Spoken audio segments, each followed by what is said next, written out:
Welcome class. मेरा नाम भूपेंद्र है। ठीक है। देखो, लास्ट क्लास में हमने जो बात की थी वो ये देखा था कि मुगल्स किस तरीके से डिक्लाइन करते हैं। हालांकि मुगल्स के हम देखे थे तो मोहम्मद शाह रंगीला तक हमने उनका पूरा कार्यकाल देखा था after the death of Aurangzeb. Mohammad Shah Rangila के बारे में कुछ चीज़ें जानी भी थी, उनका करेक्टर कैसा था, वो कैसे काम करते थे, कितने स्ट्रांग थे, कितने वीक थे। ठीक है।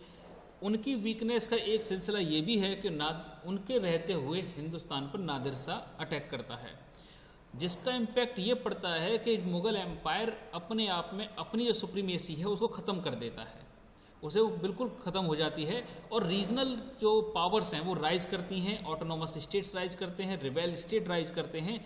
यानी हिंदुस्तान में कई सारे टुकड़े होने शुरू हो जाते हैं जो अपनी अपनी स्ट्रगल्स, अपनी अपनी पावर्स के लिए स्ट्रगल कर रहे होते हैं। ठीक है। अब इसमें पूरा जो रोल रहता है वो नादिर शाह का रहता है। अब नादिर शाह कौन था, इसके बारे में थोड़ा सा हम जानेंगे इस क्लास में।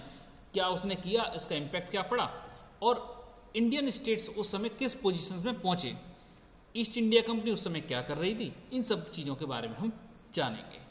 आज की क्लास हमारी पूरी नादिर शाह के अटैक के ऊपर है, नादिर शाह ने हिंदुस्तान में क्या किया। ठीक है, चलिए क्लास को शुरू करते हैं।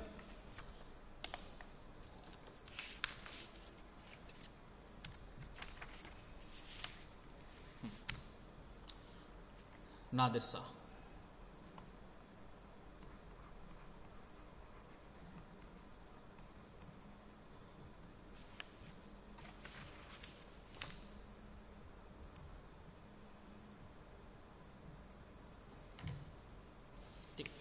देखो, नादिर शाह जो राजा बनता है ये बनता है ईरान का। ठीक है, ईरान का ये राजा बनता है। कब बनता है? 1736 में। और कब तक ये रहता है? 1747, यानी लगभग 11 साल इसने राज किया। इससे पहले ये राजा नहीं था, इससे पहले ये प्रिजनर हुआ करता था किसी डायनेस्टी का, वहाँ से, और अपनी स्ट्रगल स्टोरी उसमें हमें कोई इंटरेस्ट नहीं है और जानना भी नहीं है, तुम्हारे एग्जाम पॉइंट ऑफ व्यू से कोई इंपॉर्टेंस नहीं रखती इस चीज़ की। ठीक है, फिलहाल इतना समझ लो। नादिर शाह 1736 में ईरान का राजा बनता है। किसका? ईरान का। ठीक, इसका राजा बनता है। अब नादिर शाह एक अपने क्लैन से बिलोंग करता था, उस क्लैन का नाम था अफशरिद। कौन सा क्लैन था? अफशरिद। तो इसके राज को बोला जाता है अफशरिद डायनेस्टी।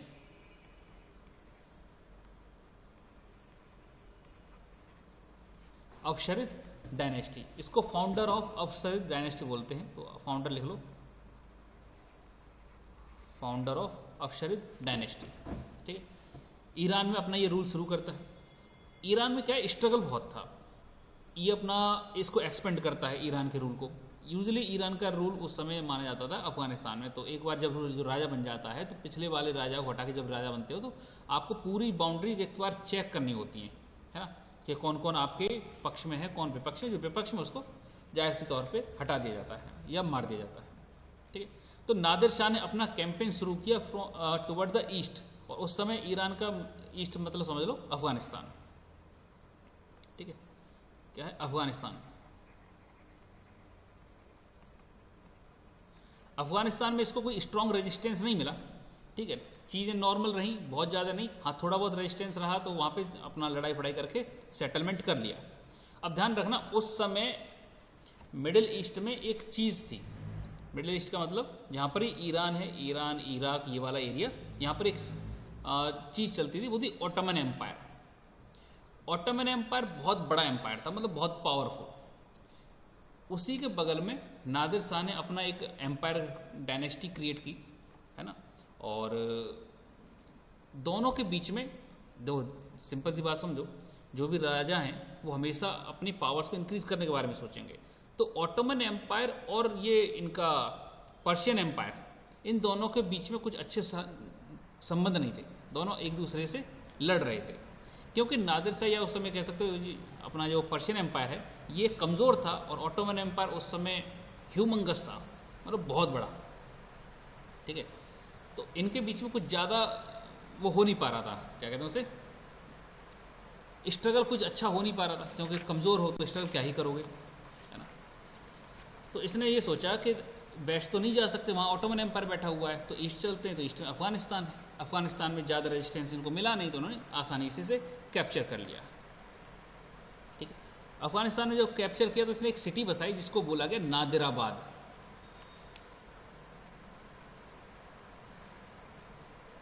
फाउंडेड ए सिटी, क्या बोला गया? नादिराबाद। अपने नाम से लगाई तो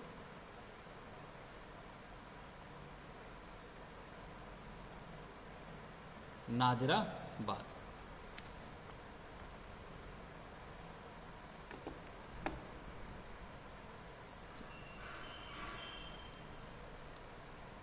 अच्छा, अब क्योंकि अफगानिस्तान में ये था, अफगानिस्तान में छोटा मोटा स्ट्रगल इसके चल रहे थे, है ना, तो इसने ये बोला कि देखो सर ऐसा है कि मेरे को ईरान तक जाना है और ईरान तक जाने के लिए मुझे बीच में मुग़ल एम्पायर पड़ता है, कि मुग़ल एम्पायर के थ्रू एक रास्ता दे दो, मतलब आने जाने के लिए परमानेंट रास्ता नहीं, ताकि मैं अपनी राशन पानी और अपनी जो सप्लाईज़ हैं, एमुनिशंस हैं, उनको मंगा सकूँ।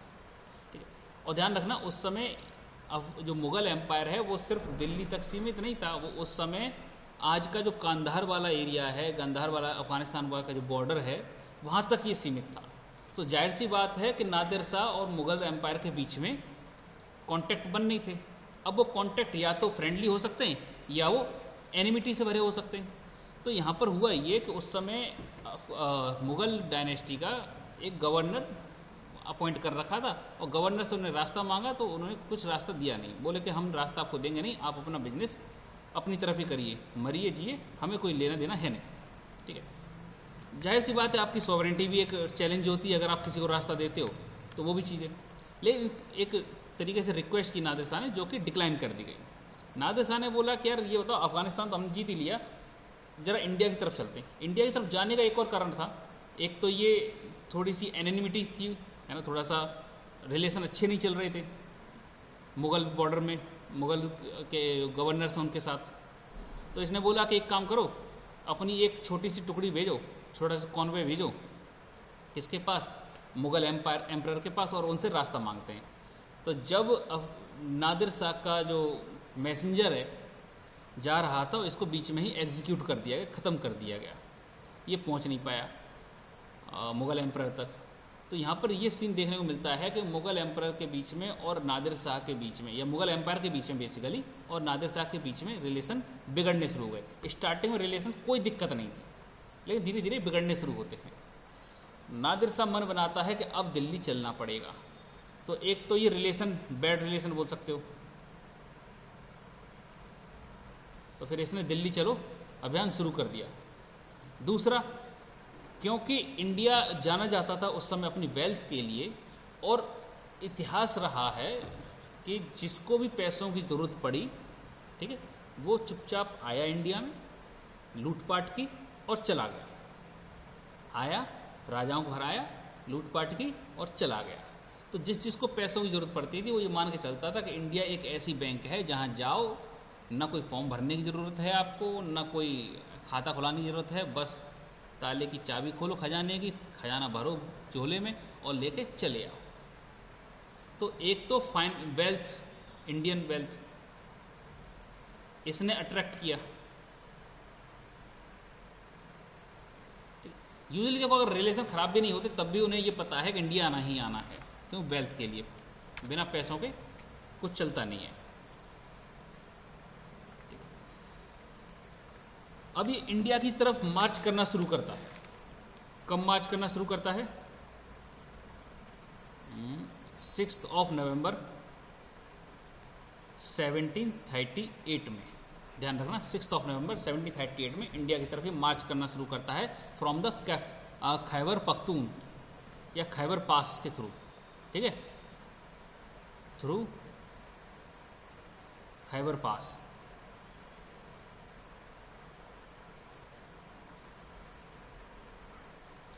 उस समय खैबर पास पर मुगल रूल कर रहे थे। और खैबर पास एक ऐसा गेटवे है, एक ऐसा रास्ता है जहाँ से आप अफ़गानिस्तान वाले एरिया से इंडिया में आ सकते हो, अदरवाइज़ आपको पहाड़ियाँ मिलेंगी जो कि डिफ़िकल्ट रास्ता है। ठीक है, तो ये एक तरीके से पास था, तो जहाँ से आना शुरू किया। ध्यान रखना कब शुरू हुआ? 6 नवंबर 1938। और ये दिल्ली तक, दिल्ली से पहले एक जगह पड़ती है करनाल। ठीक है, करनाल ये पहुँच जाता है 24 फरवरी 24 फरवरी 1739 कहाँ पहुंचता है? करनाल में।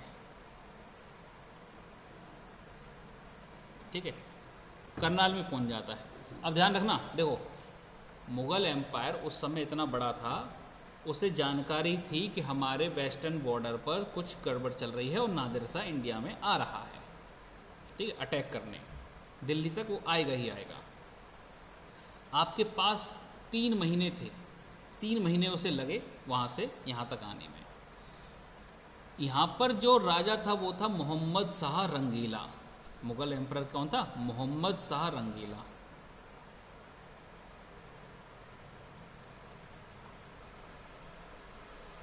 अब ये मोहम्मद शाह है, ये बस ऐसे ही टालता रहा। देखो ये बेसिकली मैंने लास्ट क्लास में बताया था कि ये ऐसा निकम्मा राजा था जिसको अपनी भोग विलासता, अपने ऐशो आराम के सिवा देश से कोई मतलब नहीं था। इसे नाच गाने पसंद थे, इसको दारू पसंद थी, शराब पसंद थी, इसको औरतें पसंद थीं। ये पूरे दिन इसी काम में लगा रहता था, इसको मतलब नहीं इसका राज्य कैसे चल रहा है। राज्य चल रहा था सब अधिकारियों के भरोसे, नोबल्स के भरोसे, तो भैया तुम ही चलाओ, हम तो अपना एंजॉय करेंगे। इसको लोगों ने कहा भी जाके वो नादिर शाह आ रहा है अटैक करने, यार कुछ सोच लो। लेकिन हाँ देखेंगे, अभी डिस्टर्ब मत करो, अभी हम एंजॉय कर रहे हैं। टालता गया और जब नादिर शाह बिल्कुल गेट पर आ गया तब लोगों ने कहा कि अब तो शर्म कर ले, अब तो वो गेट पर ही आ गया है ना, अब तो बिल्कुल आ ही गया, अब तो खड़ा हो जा। तो अपने कुछ छोटे मोटे सैनिकों को लेकर ये लड़ने पहुंच गया, जिसे बोला गया बैटल ऑफ करनाल। तो करनाल में मोहम्मद शाह और नादिर शाह की मुलाकात होती है। एक छोटा सा युद्ध होता है और जिसमें मोहम्मद शाह बहुत जल्दी सरेंडर कर देता है। ठीक है, तो battle of Karnal.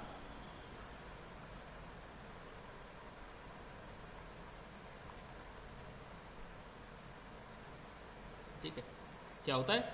Battle of Karnal. किसके बीच में? नादिर शाह और मोहम्मद शाह के बीच में। ठीक,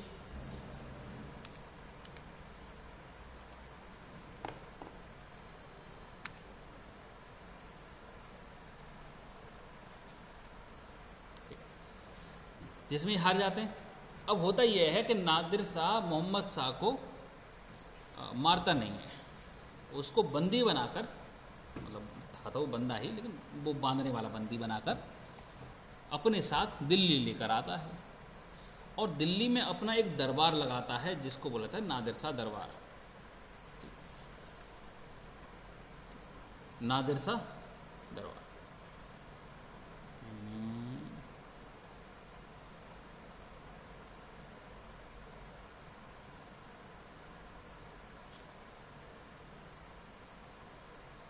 ठीक, और दिल्ली में अपना दरबार लगाता, अपना मतलब राज करता है। और जो मोहम्मद शाह ये इसका गुलाम के तौर पे उसको सर्व करने में लगा रहता है। ठीक, होता ये है कि 21 मार्च को जो इसके सोल्जर्स थे ये कुछ खरीदने पहाड़गंज मार्केट में जाते हैं। पहाड़गंज एक जगह है दिल्ली में, मार्केट है वहाँ। ठीक है, वहाँ कुछ खरीदने जाते हैं और जब वहाँ जाते हैं तो वो रेट पूछते हैं कि भाई कितने का दिया है। दुकानदार अपने रेट बताता है तो इनके सोल्जर्स बोलते हैं नहीं ये तो बहुत ज़्यादा रेट है, इनको कुछ कम कर लो। दुकानदार मना कर देते हैं कि देखो रेट कम नहीं होंगे, रेट तो यही रहेंगे। तो दोनों के बीच में एक तलखी भरी बहस हो जाती है और बहस इस हद तक पहुंच जाती है कि उस बाजार के लोग नादिर शाह के सैनिकों पर हमला कर देते हैं और नादिर शाह के सैनिक मारे जाते हैं। नादिर शाह इस बात से नाराज होता है और फिर उसी रात 21 मार्च की रात अफवाह ये भी उड़ती है कि नादिर शाह को एक फीमेल सोल्जर ने मार दिया। और जब ये अफवाह उड़ी कि फीमेल सोल्जर ने मार दिया तो यहाँ के जो दिल्ली के जो लोग थे ये बड़े उत्साह में आए और इन्होंने नादिर शाह की आर्मी पर अटैक कर दिया। वहाँ के उनके सोल्जर्स मारने शुरू कर दिए। अराउंड 3,000 सोल्जर्स उसी रात मार दिए गए।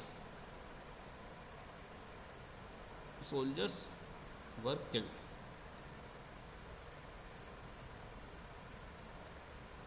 ठीक है, इतने सोल्जर लगभग मार दिए गए। नादिर शाह इस बात से बड़ा नाराज होता है कि यार देखो रूलर मैं हूँ, मैंने तुम्हारे पूरे राजा को हराया, तुम्हारी सेनाओं को हराया, और रातों रात तुमने मेरे 3000 सोल्जर मार कैसे दिए। नादिर शाह बड़ा गुस्सा में 22 मार्च को सुबह ही सुबह अपना दरबार लगाता है और अपने सोल्जर्स को खुली आज़ादी दे देता है कि आप कत्ले आम करिए।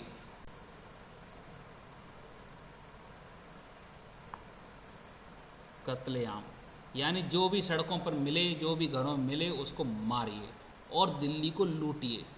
जितना भी लूटेंगे उसमें आपका भी हिस्सा होगा। कहा यह जाता है कि ये आदेश जैसे ही पास होता है 6 घंटे के अंदर लगभग 30,000 लोग मार दिए जाते हैं।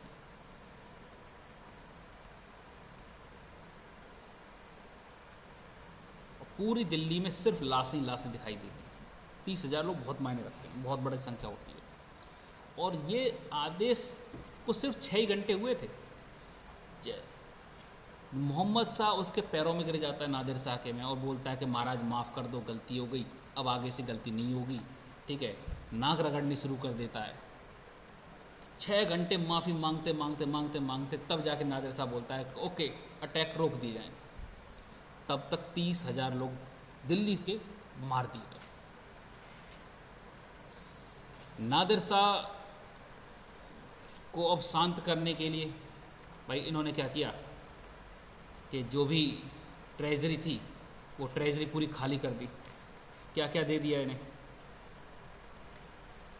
तो दे क्या दिया, इनकी तो क्या ही औकात थी, है ना।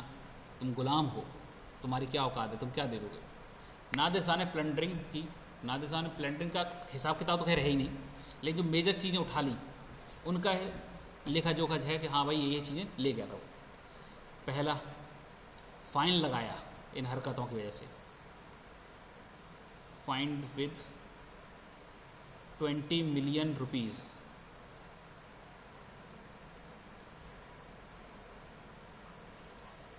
$20 मिलियन का उस समय पेनल्टी लगाई। आज के टाइम पे कम है, लेकिन उसके टाइम पे ये आप मान के चलो कि उस समय आपकी जो वेल्थ है उसका 80%, आपकी वेल्थ का 80% पैसा फाइन के तौर पे जाएगा। और हाँ के अलावा कुछ कर नहीं सकते। और नादिर शाह को जो जो पसंद आया वो ले गया। जो खजाने की चाबी हैं ये दे दी जाएंगी नादिर शाह को। तो कीज़ ऑफ इंपीरियल वेल्थ या इंपीरियल ट्रेजरी।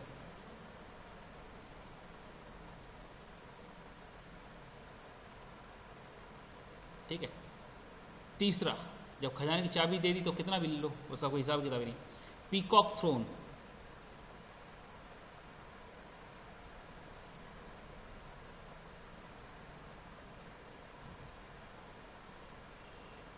अब ये शाहजहां ने बनवाया था अपने बैठने के लिए सिंहासन, जिसमें सोने फोने के चीज़ें लगी थी, हीरे मोती लगे थे, तो काफ़ी महंगा था, है ना। ये से उठा के ये ले गया कि इस पे तो अब हम ही बैठेंगे। चौथी चीज़, कोहिनूर। अब इसके बारे में सब जानते हैं, है ना, कि कोहिनूर ले गए। अब सब गाली देते हैं अंग्रेज़ों को कि भैया कोहिनूर को अंग्रेज़ ले गए, कोहिनूर को अंग्रेज़ ले गए। हाँ ठीक है, कोहिनूर को अंग्रेज ले गए, तुम्हारी बात मान ली हमने, लेकिन कोहिनूर को ओरिजिनली लेकर गया था तुमसे लूट कर लेकर गया था। तुम्हारे गले पर पैर रखकर, तुम्हारी जवान खींचकर कोहिनूर लेकर गया था नादिर शाह। अच्छा, कोहिनूर को हम क्या बोलते हैं, इसका मतलब क्या होता है, mountain of light. Mountain of light, ठीक। अच्छा, कोहिनूर के बारे में सब जानते हैं, लेकिन इसी की तरह एक और हीरा था, बहुत नायाब था, जिसको हम बोलते हैं दरियाए ए नूर। दरिया ए नूर, ये भी कोहिनूर के इक्वल ही है, लगभग थोड़ा सा कम है लेकिन है। इसको बोला जाता है सी ऑफ लाइट। ठीक है, ये हीरा भी लेकर गए थे, ध्यान रखना, ये भी बहुत इंपॉर्टेंट है। कोहिनूर आज के टाइम पे तो अंग्रेजों के पास है, और ये दरियाए नूर ये आज भी पर्शियन के पास है, ईरान के पास है, ठीक है। और भी चीज़ें, लेकिन ये नोटेबल चीज़ें हैं जो उसने ऑफिशियली लूटी थी। ठीक है। अब देखो, बहुत लूटपाट करने के बाद इसका मन होता है कि चलो यार अब बहुत रह लिए, यहाँ कुछ खास बचा नहीं है, घर की याद आ रही है, उठाया बोरिया बिस्तर और इंडिया से वापस चलना, दिल्ली से वापस चलना शुरू कर दिया। कब? 16 मई 1739, 16 मई 1739 को इसने दिल्ली छोड़ दिया। अब लौटते समय सिख जो थे, सिख आर्मी, उसने इस पर अटैक कर दिया। अब सोचो, जब मुगल एम्पायर हार गए तो और सिख आर्मी को ने अटैक कर दिया। ठीक। तो यहां पर ऑन रिटर्न तो सिख अटैक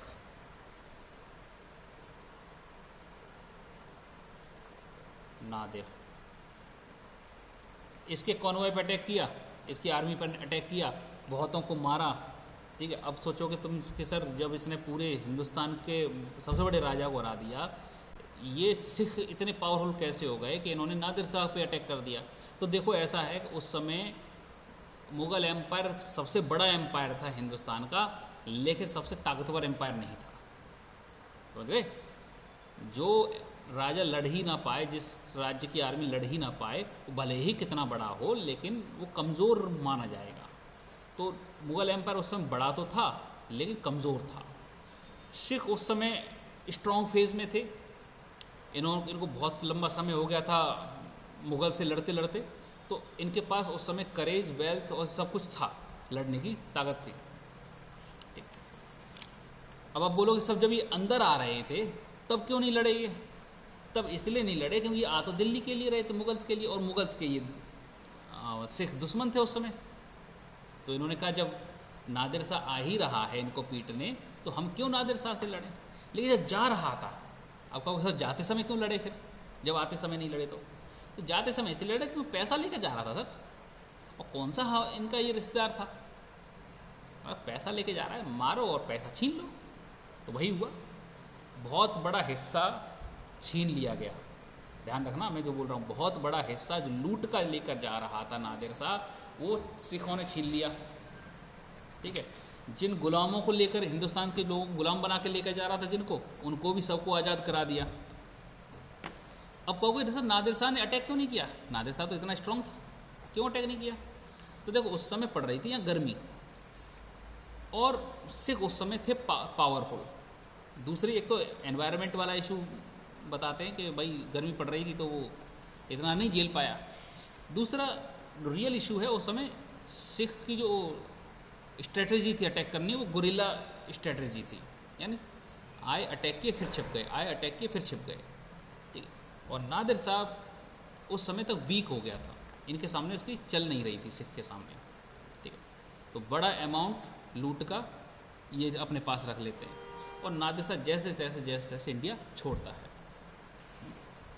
अच्छा ध्यान रखना, उसके बाद भी नादिर शाह इतना पैसा ले गया था कि उसे 3 साल तक अपने ईरान में टैक्स की जरूरत नहीं पड़ी थी, उसने टैक्स फ्री कर दिया था कि टैक्स चाहिए ही नहीं, इतना पैसा ले गया था। समझे? अब क्योंकि पैसा पहुंच गया है, तो मैंने तुमसे एक बात कही थी स्टार्टिंग में कि उस समय वहाँ पर 2 पॉलिटिकल पावर्स थी, ऑटोमन एम्पायर और पर्शियन एम्पायर। क्योंकि पर्शियन एम्पायर के पास पैसा आ गया, पावर्स आ गई, तो इन्होंने ऑटोमन एम्पायर के साथ सीधी लड़ाई शुरू कर दी। और ऑटोमन एम्पायर उस समय डिक्लाइनिंग फेज में हुआ करता था। ठीक, लड़ाई शुरू कर दी। हालांकि ऑटोमन एम्पायर फिर भी पावरफुल रहा पर्शियन एम्पायर से। कहा यह भी जाता है कि उस समय जो मोहम्मद शाह था इंडिया में, जो रंगीला, उसने छुपके, ठीक है, साइलेंटली मदद की ऑटोमन एम्पायर की नादिर शाह के खिलाफ। ये सब चीज़ें चलती हैं, लेकिन फिलहाल की स्थिति ये 1739 में आप हारे थे, बुरी तरह हारे थे, बड़ा बेइज्जती के साथ हारे थे। नादिर शाह का चैप्टर यहाँ पर ख़त्म होता है, लेकिन नादिर शाह का एक बेटा था नसरुल्लाह।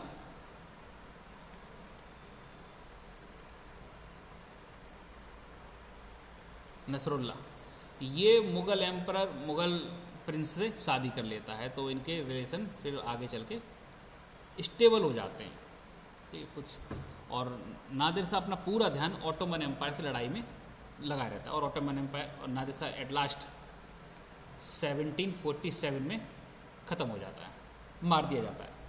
नादिर शाह अपने ही सिपाहियों द्वारा मार दिया जाता है। ठीक है, नादिर शाह का एक चेला हुआ करता था, एक जनरल हुआ करता था, जिसको बोलते हैं हम अहमद शाह अब्दाली।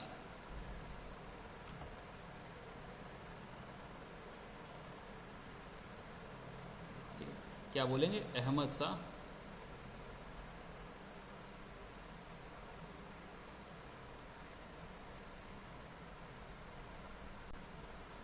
शाह अब्दाली।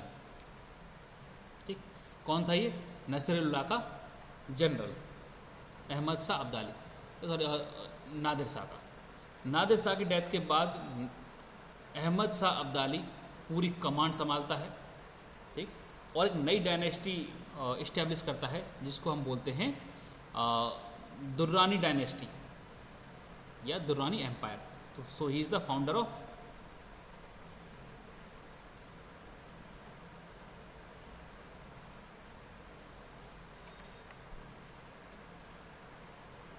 अच्छा अब्दाली, ये जिस ट्राइब से बिलोंग करता था उस ट्राइब का नाम था अब्दाली, तो उसके नाम के आगे अहमद शाह अब्दाली। फिर आगे चल के अब्दालीज ने अपने नाम चेंज किया, अब्दाली ट्राइब से दुर्रानी ट्राइब्स में कन्वर्ट हुए, लेकिन इसका नाम अहमद शाह अब्दाली ही रहा।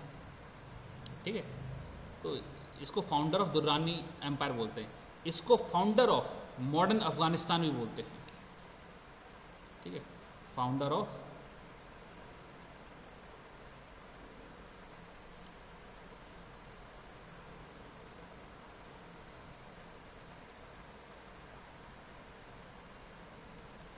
मॉडर्न अफगानिस्तान। ठीक, तो इसकी काफ़ी इज्जत है। ठीक है, अहमद शाह अब्दाली की अफगानिस्तान में काफ़ी इज्जत है। ठीक, अब देखो ये अफगानी जो अब्दाली था, ये जब पावर में आता है, कब आता है? 1747 में, यानी उसके ख़त्म होने के बाद। जाहिर सी बात है, इसको ये पता था कि देखो पिछली बार हम मालिक यानी नादिर शाह के साथ गए थे तो इंडिया से बहुत पैसा लेकर आए थे, और अब ये खुद राजा बन गया है, तो इसको पता है कि जब भी पैसों की ज़रूरत पड़े तो इंडिया चलो। इसने इंडिया पर 9 बार आक्रमण किया। ठीक है, 9 टाइम अटैक ऑन इंडिया। तो जब भी पैसों की ज़रूरत पड़े तो चले आओ इंडिया, तो इंडिया तो खुली बैंक है ही, कोई फॉर्म भरना नहीं है, कोई अकाउंट खुलाना नहीं है। ठीक है, नादिर शाह का अहमद शाह अब्दाली का काफ़ी इम्पैक्ट रहता है, और अहमद शाह अब्दाली की एक बड़ी जंग होती है मराठाओं के साथ, और वहीं से न्यूट्रलाइज हो जाता है। वो हम बाद में देखेंगे, मराठास देखेंगे तब। ठीक है, फिलहाल की स्थिति ये है। अब ये पूरे नादिर शाह और अहमद शाह अब्दाली वाले प्रकरण से हमें क्या देखने को मिलता है? हमें ये देखने को मिलता है कि सेंटर वीक हो चुका है। आउटकम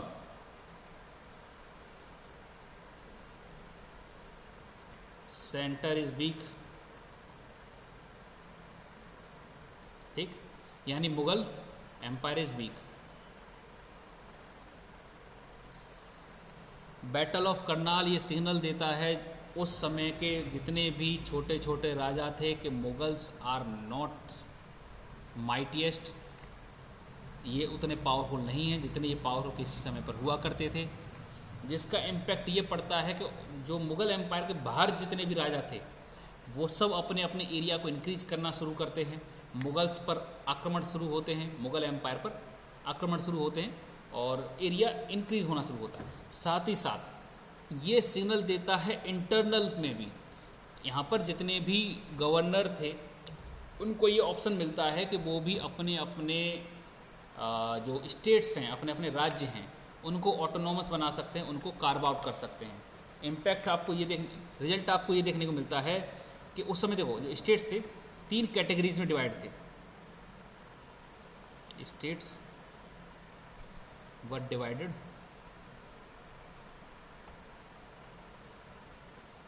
इन पहला ऑटोनोमस स्टेट,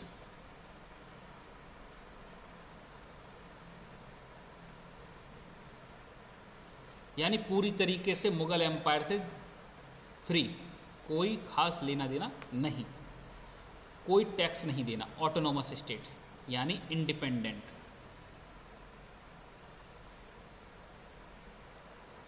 जैसे एग्जांपल के तौर पे मैसूर, राजपूत, त्रावणकोर,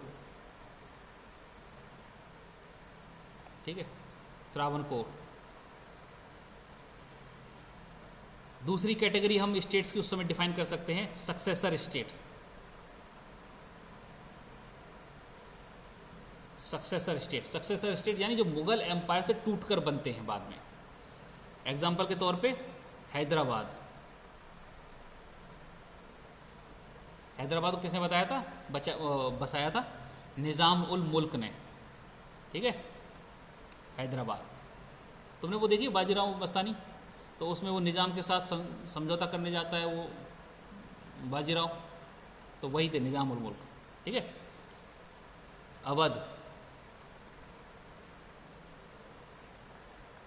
बंगाल, ये सब अवध, हैदराबाद, अवध, बंगाल, इन पर रूल कौन करते थे, मुगल गवर्नर।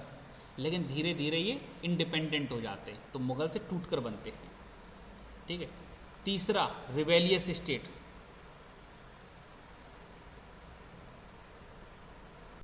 जो इनका मुगल्स का विरोध करके बनते हैं, उनसे लड़कर बनते हैं। एग्जाम्पल के तौर पे बुंदेलाज, मराठाज, जाट, सिख, ठीक है। ये स्टेट्स, ये पॉलिटिकल पावर्स, ठीक। अब तुम देखोगे कि जब इनके बाद से दो चीजें बढ़ जाती हैं। एक तो रिबेल स्टेट, छोटे छोटे राजा विद्रोह करना शुरू कर देते हैं। सक्सेसर स्टेट्स यानी जो उनके गवर्नर्स थे वो धीरे धीरे खुद को इंडिपेंडेंट और ऑटोनोमस की कैटेगरी में डालना शुरू कर देते हैं।